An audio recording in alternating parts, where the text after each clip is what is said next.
नमस्कार. मागच्या भागामध्ये आपण कर्म म्हणजे नेमकं काय हे समजून घेतलं.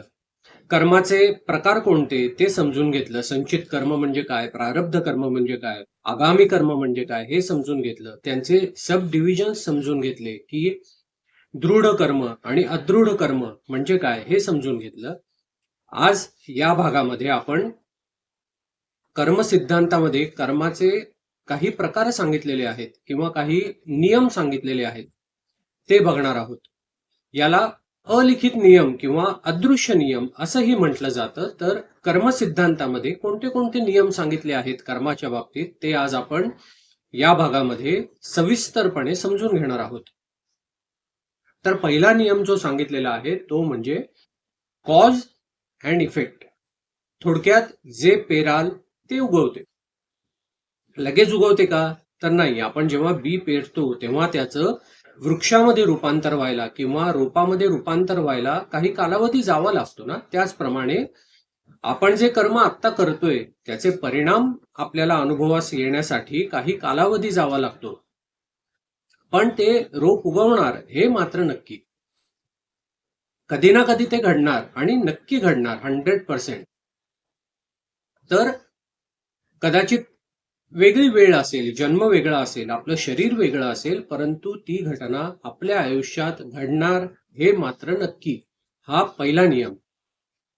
एक एक्झाम्पल आपण घ्यायचं झालं तर एखादी व्यक्ती बघा ऑफिसमध्ये असताना, समजा ऑफिसमध्ये काम करते तर तिथे खूप प्रचंड प्रमाणात पॉलिटिक्स करत असते. इतर आपले जे एम्प्लॉई असतात किंवा जे सहकर्मचारी आहेत, कलिग्ज आहेत, त्यांना नेहमी खाली दाखवत असते. त्यांना त्यांच्यातील दोष काढत असते, काही त्यांच्या चुका काढत राहते. आपण कसे वरचढ आहोत हे सतत बॉसच्या समोर दाखवून देत असते. थोडक्यात ते म्हणतात ना, बॉसला खुश ठेवणं, तशा पद्धतीचं कर्म एखादी व्यक्ती करत असते ऑफिसमध्ये. त्याला प्रमोशन मिळतं, खुश होतो आणि मग नंतर मध्ये काही कालावधी गेल्यानंतर त्यांनी जे हे कर्म केलंय, त्यांनी जे बी पेरलंय त्याचं रूपामध्ये रूपांतर व्हायला हळूहळू सुरुवात होते. त्याचे इफेक्ट त्याला कसे बघायला मिळतात की काही वर्षानंतर अशी एखादी व्यक्ती त्या ऑफिसमध्ये एंटर होते जी याच्यापेक्षा जास्त पॉलिटिक्स करणारी असते किंवा याची बदली अशा ठिकाणी होते जिथे याला खाली दाखवलं जातं आणि त्याच प्रकारचं पॉलिटिक्स याच्या बाबतीत खेळलं जातं. त्यावेळेला कोणीही त्याच्या सपोर्टला उभं राहत नाही. म्हणजेच काय, त्यांनी जे केलं ते त्याला परत मिळालं. यालाच म्हणतात कॉज अँड इफेक्ट. हा झाला पहिला नियम. कर्माचा दुसरा नियम काय आहे तर इंटेन्शन. आपण पहिल्या भागात बघितलं होतं की कर्म म्हणजे केवळ कृती नाही तर आपले विचार, आपल्या भावना, आपलं इंटेन्शन आणि मग त्यातून घडलेली कृती या सगळ्याचा सामूहिक परिणाम म्हणजे कर्म असतं. तर ते कर्म करण्यामागे आपली भावना काय आहे, आपलं इंटेन्शन काय आहे हे सगळ्यात महत्वाचं असतं. एकच कृती जर दोन वेगवेगळ्या इंटेन्शननी केली तर त्याचं मिळणारं कर्माचं फळही वेगळं वेगळं असतं. याचं एक साधं सरळ उदाहरण आपण घेऊयात की समजा काही लोक आपण बघतो की दान करत असतात. समजा दोन व्यक्ती आहेत ज्या रेग्युलरली दान करतायत. एक व्यक्ती अतिशय निरपेक्ष भावनेने दान करत असते, त्याला कुठलीही रिटर्न्स मध्ये काहीही नको असतं, ती व्यक्ती दान करते आणि निघून जाते. आणि दुसरी व्यक्ती मात्र लोकांनी आपली स्तुती करावी, आपली सोशल मीडियावर नाव व्हावं, आपली पब्लिसिटी व्हावी यासाठी दान करत असते.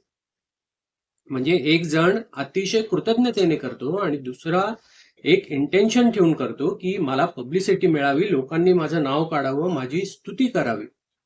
बघा, इथे दोघांचीही कृती एकच आहे, परंतु दोघांनाही मिळणारं कर्म फळ मात्र वेगळं वेगळं असतं.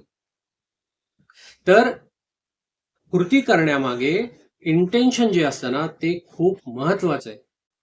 अजून एक उदाहरण द्यायचं झालं तर कोर्ट केसेसमध्ये बघा, एक चोर किंवा लुटमार करणारी व्यक्ती असते, त्याला पकडलं जातं.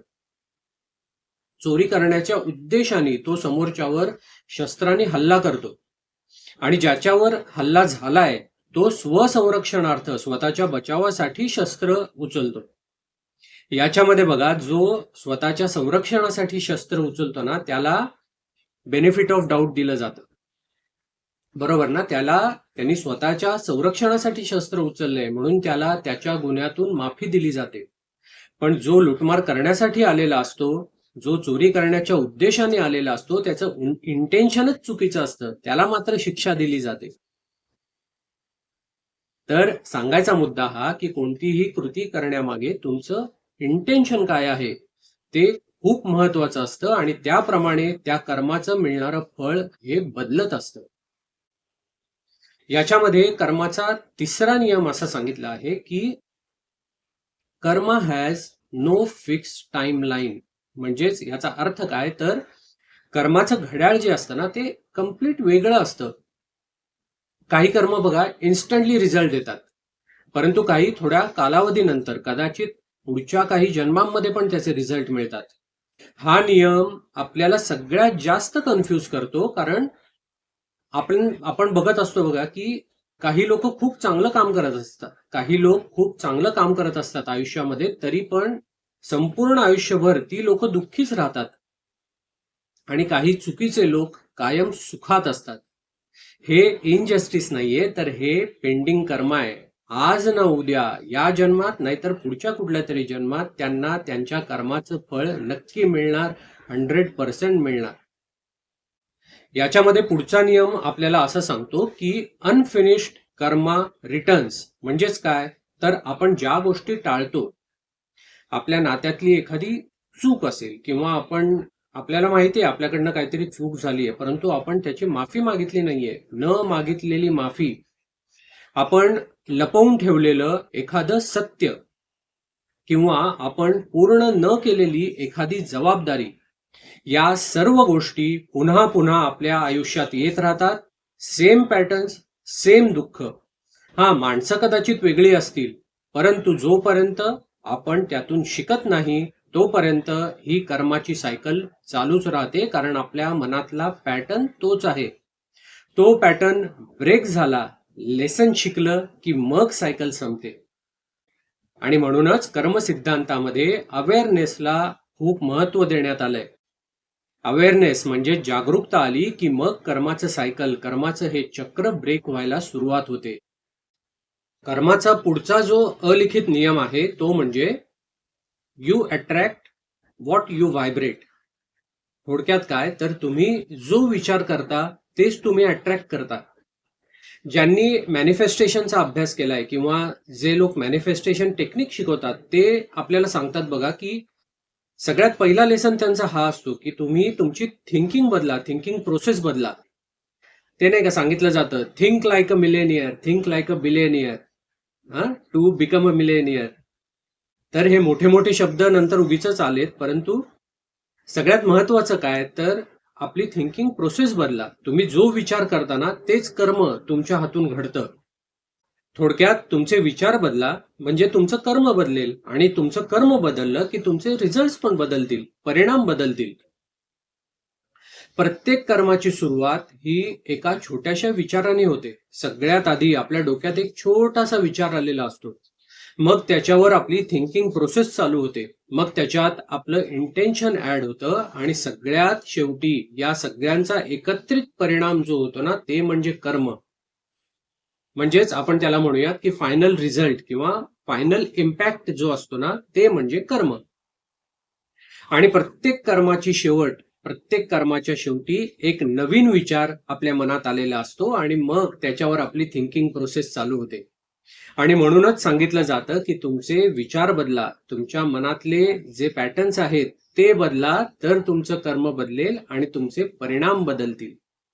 आणि म्हणूनच आपल्याला सांगितलं जातं की सत्संग ऐका, देवी देवतांची स्तुती स्तोत्र ऐका, कवच वाचा, देवीचं स्तोत्र वाचा, देवाचं स्तोत्र वाचा. हे अत्यंत फायदेशीर ठरतं. याचा सगळ्यात महत्वाचा फायदा म्हणजे आपल्या डोक्यात जे काही विचार चाललेले असतात, जे काही थिंकिंग प्रोसेस चाललेली असते ना, ते देवाची स्तुती, देवीची स्तुती ऐकल्याने किंवा सत्संग ऐकल्याने ते विचार ऑटोमॅटिकली बाजूला होतात. आपली थिंकिंग प्रोसेस बदलते. असे वाईट विचार आपल्या मनातच येत नाहीत, आणि आले जरी असतील तरी मग ते ऑटोमॅटिक दूर होतात. कर्मसिद्धांतामध्ये कर्माचा जो पुढचा नियम सांगितलेला आहे ते म्हणजे कर्मा इज न्यूट्रल, म्हणजेच कर्म हे चांगलं किंवा वाईट नसतं. जसं एखादी आग, समजा आगीचं उदाहरण आपण घेतलं तर समजा आग लागलीये तर ती अनेक गोष्टी भस्मसात करून टाकते, परंतु तीच आग आपण स्वयंपाक करण्यासाठी वापरतो, नाही का? तर किंवा थंडीमध्ये आपण शेकोटी करून आगीच्या बाजूला बसतो ऊब मिळण्यासाठी. मग आग ही आपली शत्रू आहे का? तर नाही. तुम्ही त्या आगीचा वापर कसा करताय ते महत्वाचं आहे. तसंच कर्माचं आहे. न्याय्य, शांत आणि प्रिसाईज. आगीचा ऊब मिळण्यासाठी वापर करायचा की स्वतःला जाळून घेण्यासाठी वापर करायचा हे आपल्याच हातात असतं. कर्म करणं हे नेहमी आपल्या हातात असतं. पुढचा आणि शेवटचा नियम जो कर्मसिद्धांतामध्ये सांगितलेला आहे तो म्हणजे अवेअरनेस ब्रेक्स कर्मा, म्हणजेच जागरूकता. हा सगळ्यात महत्वाचा आणि पॉवरफुल नियम आहे.